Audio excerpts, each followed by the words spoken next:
ముందుగా నేను మాట్లాడాలి అనుకుంటున్నటువంటి అంశం ఏమిటి అంటే, లోకేష్ గారి ట్వీట్ చూసిన తర్వాత నాకెంతో ఆనందం కలిగింది. ఆ ఆనందాన్ని మీతో పంచుకోవాలి. ఏంటా ట్వీట్ అంటే, ఇటీవల ఒలి పాలకోవా బన్ అమ్ముకునేటటువంటి వ్యక్తిని కొంతమంది హిందుత్వవాదుల గుంపో లేకపోతే యూట్యూబర్సో లేకపోతే సోకాళ్ళు ఏదో ఎవరో వ్యక్తులు గుమిగూడి ఇష్టారీతిగా వారితో వ్యవహరించడం మూలాన అతను అండర్స్ట్ క్రియేట్ అయిపోయి టోటల్ ముస్లిం సమాజం మీద ఒక మతపరమైన దాడి జరిగింది అనేలాగా ప్రొజెక్ట్ చేయబడింది. నిజానికి ఒక ఫుడ్ సేఫ్టీ ఇష్యూ అని అటు అలా మరిచారనమాట. దీనికి ప్రధాన కారణము అక్కడ ఉన్నటువంటి మీడియా అని చెప్పుకునేటటువంటి యూట్యూబ్ ఛానల్కి సంబంధించిన వాళ్ళు. ఎందుకంటే సహజంగా ఈ మధ్య మనం కొన్ని విషయాలు నిజాలు మాట్లాడుకోవాలి. క్రాంతి వ్లాగర్ యూట్యూబ్లో ముందు అతను మాట్లాడిన అంశం మీద నేను రియాక్ట్ అయితే, నా అంశం మీద అతను రియాక్ట్ అవుతూ, ఇప్పుడు అవతల వ్యక్తి ఆపోజిట్ భావజాలం ఉన్నవాడైనా కొన్ని విషయాలు చెప్పేటప్పుడు తర్కబద్ధంగా అనిపించినప్పుడు మనం యాక్సెప్ట్ చేయాలి. అలా క్రాంతి వ్లాగర్ చెప్పినటువంటి కొన్ని పాయింట్స్ నాకు నచ్చాయి. అందులో ఏమిటి అంటే, సదరు అంటే పూర్తి డీటెయిల్స్ పూర్తి వీడియో చూసిన తర్వాత నాకు అనిపించింది, ఈ సదరు గుంపులో ఉన్నటువంటి గుమిగూడినటువంటి ఈ సోకాల్డ్ రిపోర్టర్స్ ఎవరైతే ఉన్నారో అక్కడ హిందుత్వం అనేటటువంటి కోణంలో రిపోర్టింగ్ చేయాల్సినటువంటి అవసరం లేదు. అక్కడికి వచ్చినటువంటి వ్యక్తులు అమ్మే పదార్థాల మీద అనుమానం ఉంటే ఆ వ్యక్తి యొక్క మతాన్ని అడిగి ఆ మతానికి తగ్గట్టుగా బిహేవ్ చేయాల్సినటువంటి అవసరం కూడా లేదు. కానీ అంతేకాకుండా తెలంగాణ, ఆంధ్రాన ఇవన్నీ కూడా అఫ్కోర్స్ ఒక రకమైన హిందూ ఫోబియా నెలకొని ఉంది భారతదేశంలో. అక్రమ వలసలు ఒకవైపు, రకరకాల వీడియోలు చూస్తూ ఉన్నాం, ఫుడ్ జిహాద్ అని ఉమ్మేసేస్తూ ఉన్నారు, ఇవని అవని.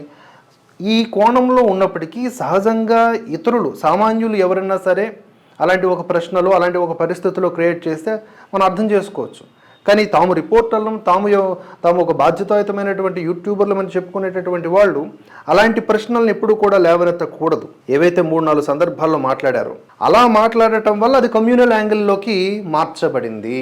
అంటే సందు కోసం ఎదురు చూస్తారుగా క్రాంతి వ్లాగర్ లాంటి వాళ్ళు కానీ, తులసి చందు లాంటి వాళ్ళు కానీ, మెహ్వా మీడియా, ఇలా కొంతమంది బ్యాచ్ ఉన్నారుగా, వీళ్ళందరూ రెడీగా ఉంటారనమాట ఆరులు కాచుకుంటా. సో వీళ్ళు ఏంటంటే అబ్బా దొరికాడరా అని చెప్పేసి మొత్తం హిందుత్వవాదం మీద, హిందుత్వం అనేటటువంటి అంశం మీద వాళ్ళ యొక్క విషపు పడగలు ఇప్పి వికృతమైనటువంటి నాట్యం చేస్తూ ఉన్నారు. ఇక్కడ లోకేష్ గారు అవన్నీ ఆలోచించరు. లోకేష్ గారు అంటే ఎవరు? Political leader. మోదీ అయినా లోకేష్ అయినా ఎవరైనా సరే వాళ్ళు ఏం చేస్తారు అంటే సంతుష్టీకరణ చేస్తారు. మోదీ గారు చేయట్లా యూజీసీతో, అలాగే లోకేష్ గారు కూడా ఇష్యూ ఏదైతే జనాల్లో బాగా ఉందో, జనమంతా ఎటువైపు మోపై ఉన్నారో దాన్ని మనం పట్టుకుంటే జనాల్లో మనకు పేరు వస్తుంది. అంతేగాని దాంట్లో ఉన్నటువంటి లాజిక్ బిహైండ్ ద సీన్స్ ఎవరికీ అవసరం లేదు. అక్కడ రిపోర్టింగ్ అని చెప్పినటువంటి ఆ వ్యక్తులు ఎవరైతే ఉన్నారో ఆయా ప్రశ్నలు అడిగి ఆ పదార్థాలని అనుమానించడం తప్పే. కానీ ఈ కోవా బన్ననే కాదు, పేద ధనిక అని తేడా లేకుండా రోడ్డు సైడ్ కానీ లేకపోతే పెద్ద పెద్ద భవనాల్లో కానీ ఎక్కడ ఏది అమ్ముతున్నా మనం తప్పకుండా అనుమానం వచ్చినప్పుడు వ్యక్తం చేయాలి. వ్యక్తం చేయడంతో పాటుగా సంబంధిత అధికారులకు చెప్పాలి, ఆరా తీయాలి. ప్రజల యొక్క ఆరోగ్యంతో చెలగాటమాడేటటువంటి ప్రతి ఒక్కరిని కూడా శిక్షించేలాగా మన వంతు బాధ్యత నిర్వర్తించాలి. ఈ ఫుడ్ సేఫ్టీ ఇష్యూని కాస్త కమ్యూనలైజ్ చేసేసి ఆల్రెడీ సంతుష్టీకరణల్లో బలంగా ఉన్నటువంటి ముస్లిం సమాజాన్ని ఇంకా బలంగా చేస్తూ వాళ్ళని హిందువులకి వ్యతిరేకంగా మారుస్తూ, అంటే సెక్యులర్ హిందూ సమాజం ఎప్పుడూ కూడా వీళ్ళందరూ టార్గెట్ చేసేది హిందువుల్ని దేంతో అంటే సెక్యులర్ హిందూ సమాజంతోనే. వాళ్ళందరూ కూడా ఏ ఇంటర్నెట్ వలయాల్లోనో లేకపోతే ఏ సినిమా కబుర్లో ఏ పార్టీ వలయాల్లోనో వాటిల్లో ఉంటారు. వాళ్ళకి ఫేవరెట్ హీరోల మీద, ఫేవరెట్ కులాలు ఇత్యాది వాటి మీద ఉన్నటువంటి నాలెడ్జ్ హిందూ సమాజం మీద, వాటి మీద జరుగుతున్నటువంటి దాడుల మీద ఉండవు. కాబట్టి వాళ్ళలో మానవత్వం ఉబికి వచ్చేస్తుంది. అట్లా వచ్చేసి డబ్బులు కూడా ఇచ్చేస్తారు. దిల్సుఖ్ నగర్ బాంబు పేలుళ్లలో నష్టపోయినటువంటి, ప్రాణాలు కోల్పోయినటువంటి ఆయా బాధిత కుటుంబాలని ఎంతమంది వీళ్ళు పరిశీలించారు? ఈ సెక్యులర్ హిందువులు కానీ, లేకపోతే ఈ బాధకి ఈ హత్యలకి కారణమైనటువంటి ఉగ్రవాదులు, ఆ ఉగ్రవాదులకు సానుకూలంగా మాట్లాడేటటువంటి వాళ్ళు ఎంతమందో ఉన్నారు మన దేశంలో. వాళ్ళు ఎప్పుడన్నా వెళ్ళి కలిసి ఆ బాధిత కుటుంబాలకు ₹1 ఇచ్చారా? కానీ ఇక్కడ ఏమీ జరగలే. ఒకటి తప్పుడు ప్రశ్నలతో అతన్ని నిలదీయటం నిజంగా చట్టబద్ధంగా ఎట్లా కావాలంటే అట్లా చేసుకోండి. కానీ ఇది హిందుత్వవాదులు చేసే కుట్రలాగా ఎలాగా? ఎవడు పడితే వాడు హిందుత్వవాది అయిపోతున్నాడు. ఈ మధ్య ఒక యూట్యూబ్ ఛానల్ పెట్టేయటం, మాట్లాడేయటం, జై శ్రీరామ్ అనేసినంత మాత్రం హిందుత్వవాది అయిపోడు. ఇంకొక టెక్నిక్ ఈ మధ్య నడుస్తుందండి. ఏంటో తెలుసా? వాడికి ఎవడి మీద పగ ఉంటుంది. వాడు వేరే మతస్థులు అనుకుందాం, ఫర్ ఎగ్జాంపుల్ ఒక హిందువే అనుకుందాం, వాడికి వేరే మతస్థుల మీద పగ ఉందను, పర్సనల్ పగ. ఆ పగ తీర్చుకోవడానికి ఏం చేస్తాడు, హిందుత్వాన్ని వాడుకుంటాడు, 4-5 కలిసి వెళ్ళి అటాక్ చేస్తాడు, జై శ్రీరామ్ అనేస్తాడు. లేదా వీళ్ళలో ఎవరో 2 మోకలు రౌడీలు కొట్టుకుంటా మధ్యలో జై శ్రీరామ్ అనేస్తారు, దానికి తీసుకొచ్చి హిందుత్వంకి లింక్ చేస్తారు. పహల్గామ్లో అంత భయంకరమైన ఉగ్రదాడి ఘటన జరిగితే దాంట్లో మతం చూడొద్దు అని చెప్పేసి బీరాలు పలికిన నీతి కబుర్లు మాట్లాడినటువంటి వీళ్ళంతా కూడా మన హిందుత్వ విషయంలో వచ్చేటటువంటి ఏ ఇష్యూలోనైనా సరే మతాన్ని ఎందుకు చూడకుండా ఉండట్లేదు? ఇక్కడ కూడా చూడకూడదు కదా. అంటే మెజారిటీ అని చెప్పుకోదగ్గ అంటే పిలువబడుతున్నటువంటి హిందువుల్ని ఇంకా తొంగోబెట్టాలి, లైక్ ఈ సెక్యులర్ సమాజం చూసాం కదా. కాబట్టి ఈ కోవా బన్, కల్తీ కోవా బన్నా లేకపోతే పాలకోవా బన్నా, అది పేరు మీ ఇష్టం, ఈ కోవా బన్ ఇష్యూలో ఈ సెక్యులర్ హిందువుల్ని వాడుకొని ఎవరైతే anti Hindu gangs, anti national gangs ఉన్నాయో చక్కగా హిందుత్వవాదుల్ని అట్లా అడ్డంగా బుక్ చేసాయి. దీంతో పాటుగా ల్యాక్ ఆఫ్ నాలెడ్జ్తో రిపోర్టింగ్ అంటూ రోడ్లెక్కేసేటటువంటి వ్యక్తులు కూడా దీనంతటికీ కారణం. ఎవరైతే ఆ యూట్యూబ్ ఛానల్లో ఉన్నారో వాళ్ళు కాస్త చూసుకోవాలి, కొంచెం ప్రాపర్ ట్రైనింగ్ తీసుకోవాలి. మీడియాలో పనిచేసినటువంటి అనుభవం అనుభవం లేకపోవడం వల్ల అలా చేస్తారేమో. లేకపోతే ఆ వ్యక్తి దగ్గరికి వెళ్ళి నీదే మతము అని అడగాల్సినటువంటి అవసరం ఏముంది? మతం ఆధారంగా కోవా బన్ ఉంటుందా? నీకు కోవా బన్ మీద అనుమానం ఉంటే దాని కేంద్రంగా ప్రశ్నలు సంధించాలా. ఆధారాలు ఏమైనా ఉంటే, బూజు పట్టిపోయినటువంటి బండ్లు ఏమైనా ఉంటే అడ్డంగా బుక్ చేసి లోపల ఏం చేసేయాలి. ఇప్పుడు ఏమైంది, మన వాళ్ళందరూ బ్యాక్గ్రౌండ్ మ్యూజిక్లకి వీటికి లొంగిపోయేటటువంటి బాపతు చక్కగా ఒక మ్యూజిక్ వేసేస్తే అది ఏదైనా సరే నమ్మేస్తారు. ఒక మంచి పేతాస్ ఎక్స్ప్రెషన్ పెట్టేసుకుంటే వాడు మంచోడు, కొంచెం స్ట్రిక్ట్గా ఉన్నవాడు చెడ్డోడు. ఎలా ఉంది సమాజం? దయచేసి అర్థం చేసుకోండి. ఇలాంటి ఏవైనా సరే మతపరమైనటువంటి ఇష్యూస్ వచ్చేటప్పుడు వేగిరి పడిపోకండి, పూర్వపరాలు ఆలోచించి మాట్లాడండి.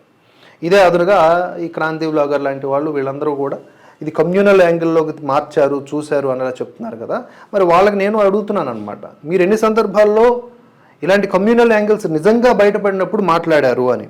చాడ శాస్త్రి గారు ఒక పోస్ట్ పెట్టారండి, సెక్యులర్ బన్ మతతత్వ ప్రాణం. బన్ సంఘటన గురించి ఇప్పటికే బోలెడు చర్చ జరిగింది, దాని గురించి మరి రాయదలుచుకోలేదు. కానీ ఆ బన్ సంఘటన మీద విపరీతంగా స్పందించిన సెక్యులర్ మేధావులకు సూటి ప్రశ్న, మీ దృష్టిలో బన్ విలువ ఎక్కువ, ప్రాణం విలువ ఎక్కువ?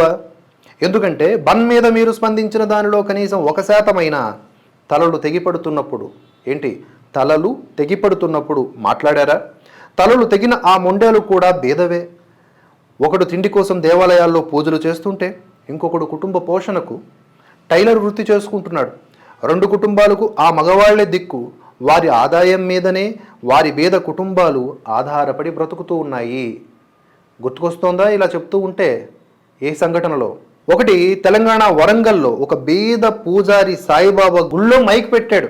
అది నచ్చని సెక్యులర్ జీవి, మనం ఇప్పుడు పేర్లు చెప్పకూడదమ్మా, భయం కదా మనకి. సెక్యులర్ జీవి ఆ ముసలి పూజారిని తీవ్రంగా కొడితే, సరదాగా అమాయకంగా కొట్టేస్తే పాపం ఏమీ తెలియకుండా అతడు 1-2 రోజులు చనిపోయాడు ఆ దెబ్బలు తాళలేక. రోజు 5 సార్లు మైకులో సెక్యులర్ ప్రార్థనలకు ఎవ్వరూ అడ్డు చెప్పకూడదమ్మా.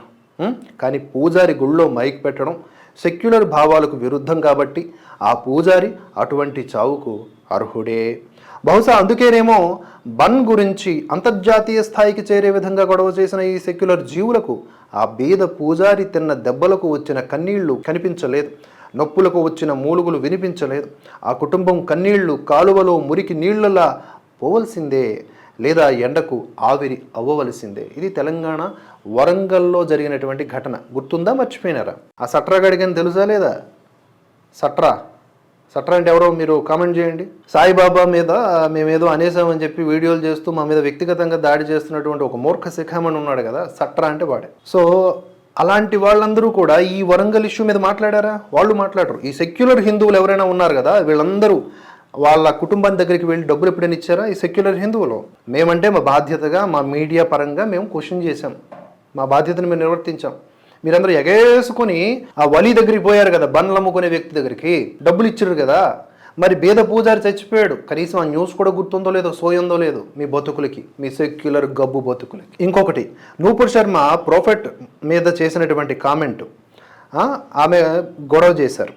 ఆమె ఖురాన్లో ఉన్నట్లుగా చెప్పింది. అవే మాటలు జకీర్ నాయిక్ తన ప్రసంగంలో కూడా కోట్ చేసి ఉన్నాడు. అయినా కూడా నూపూర్ శర్మ మీద ఫత్వా జారీ చేశారు. ఎంత సెక్యులర్ దేశం అంటే 15 నిమిషాలు పోలీసులు లేకపోతే మా ప్రతాపం చూపిస్తాను అన్నవాడు ధైర్యంగా తిరుగుతూ ఉంటే, ఆ కేసులు కొట్టేస్తూ ఉంటే నూపూర్ Z+ సెక్యూరిటీతో తిరగవలసి వస్తోంది. కర్మ కొద్దీ అదే సమయంలో ఒక రాజస్థాన్ ఉదయ్పూర్ హిందూ టైలర్ నూపూర్ శర్మకు మద్దతుగా సోషల్ మీడియాలో పోస్ట్ పెట్టాడు. అంతే, అహింసావాదులకు కోపం వచ్చి బట్టలు కుట్టించుకోవడానికి అని చెప్పి అమాయకంగా ఆ టైలర్ షాప్కి వెళ్ళి కత్తి తీసి సరదాగా ఆ టైలర్ తల నరికేశారు అమాయకంగా. అది వీడియో తీసి అందరికీ అదే గతి అని ఆ వీడియో సోషల్ మీడియాలో అదే అమాయకత్వంతో షేర్ చేశారు.